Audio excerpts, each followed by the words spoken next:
Hello YouTube, this is the Young Outdoorsman, and this is my bug out bag, or 72-hour kit, whatever you prefer. Little bit, real brief, just about what exactly this is, why I'm carrying around an old army bag.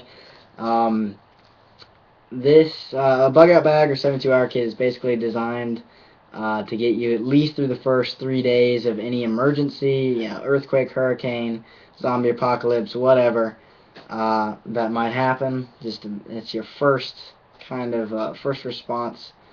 Next level up, I think, from your EDC. You have your everyday carry items, just what's in your pockets usually. Um, and then you have maybe if you're going camping or hiking, you have some kind of bag. You have food storage and hopefully some guns. But then this is just like first 3 days if anything were to happen. This is your crap. It's the fan bag. Okay, so this bag itself is an Alice pack. The Alice pack, I think, is a great choice for a bug out bag. It's bomb proof. It's military gear, guys. So it's soldier proof. It's bomb proof. I mean, it's really, really rugged. I've used this thing in some pretty crazy, overpacked it. Very, very tough. Very durable. It's not expensive either. If you got the money to spend on a nice hiking pack, I mean, go right ahead. But this was, unused with newer shoulder pads, which I'll talk about later, for 35 bucks on eBay. So they're not expensive at all. All right. So I'll go ahead and jump right into the stuff I've got attached to the outside. I'm sure you're seeing a hatchet there. That's just tied on with paracord. I like hatchets better than saws. I don't know. Lots of opinions on that. Giant knives, hatchet, saws. Just whatever your system is for processing firewood. This is a cheap hatchet. But it works. It'll chop stuff. It'll split kindling to make fire, to make shelter if you need it. It's your largest tool that I carry. Okay? Set that off to the side. The other tool, of course, oopsies, on this side, apologize, is my knife. This is my basic survival knife. This is a little bit more of an urban setup than this is kind of more of a wilderness bag. I've got my little sharpener there, which is awesome. This is the Gerber Prodigy. Ooh, sharp.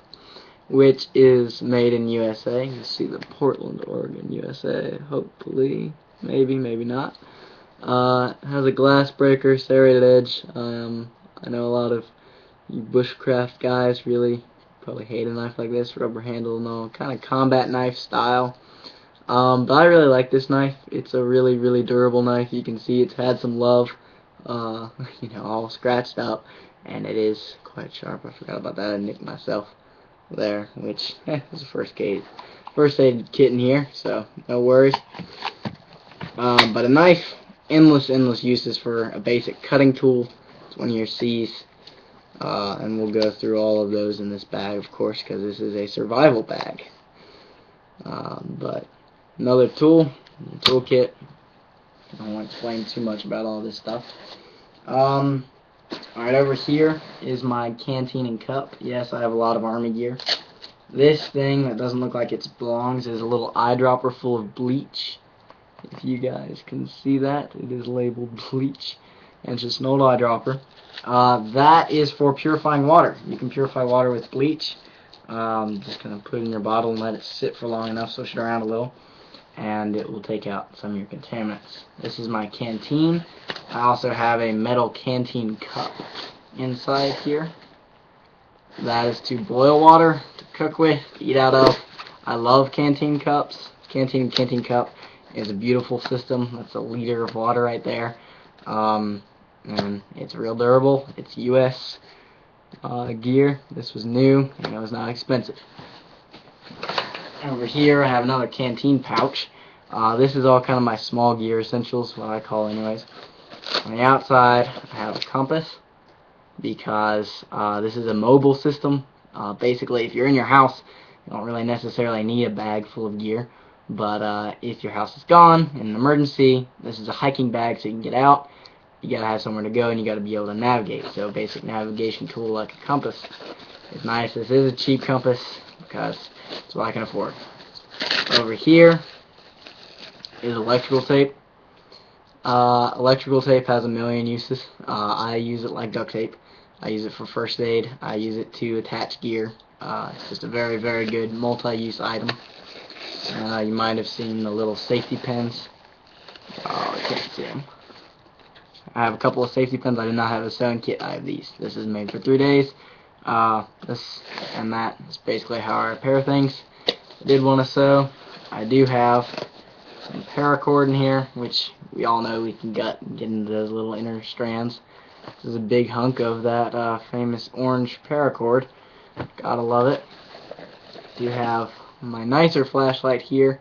It's still not that nice. This is a Coleman, and it was about 15-20 bucks. It's 90 lumens. I mean, it's pretty dang bright. It's got a glass breaker. It's aircraft aluminum. It's a good light.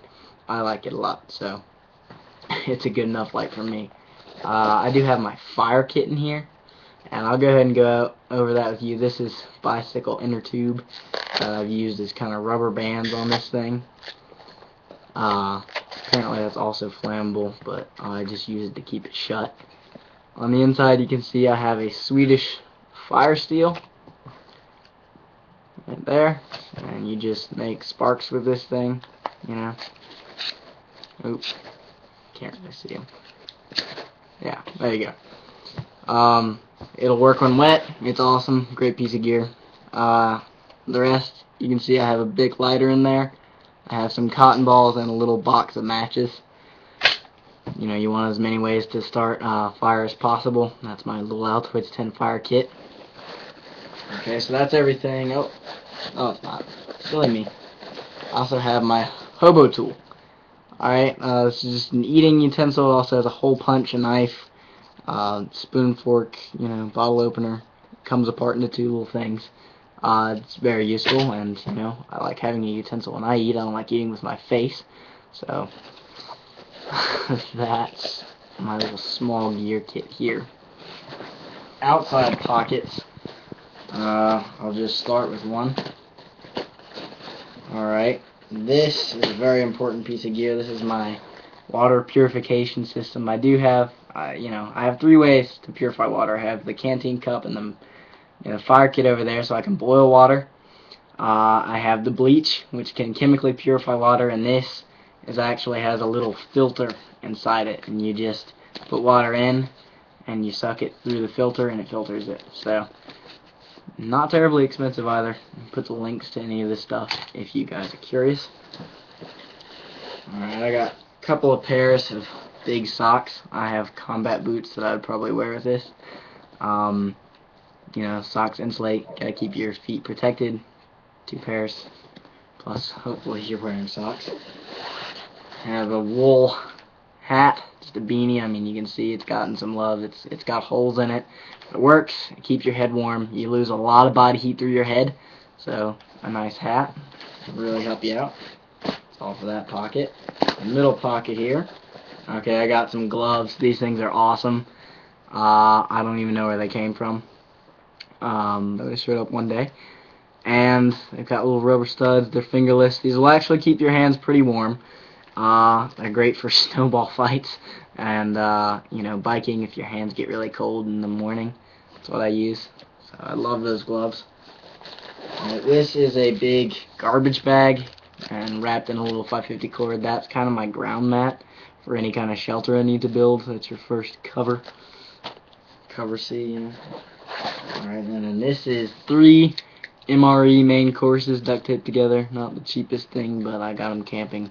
So, MREs. Got tons of calories. Great survival food. Probably the best short term, I think. And then over here, this is the rest of the food. Like I said, I have 3 days is what I'm going for here.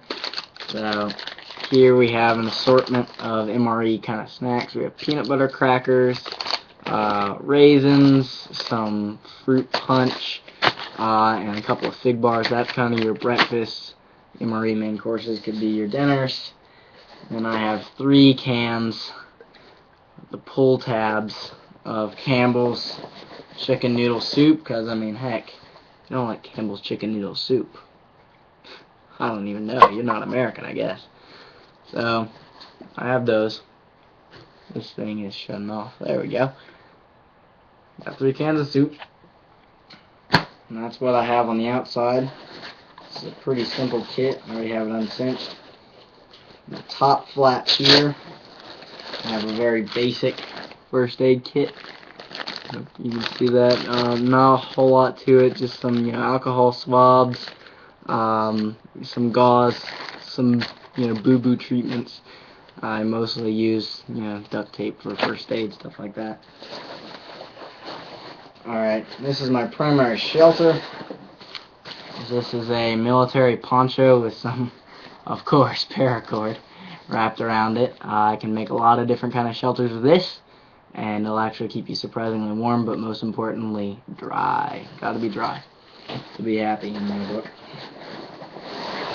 And here, this is just a bag of clothes. I have an old gym bag in here. Containers are always good.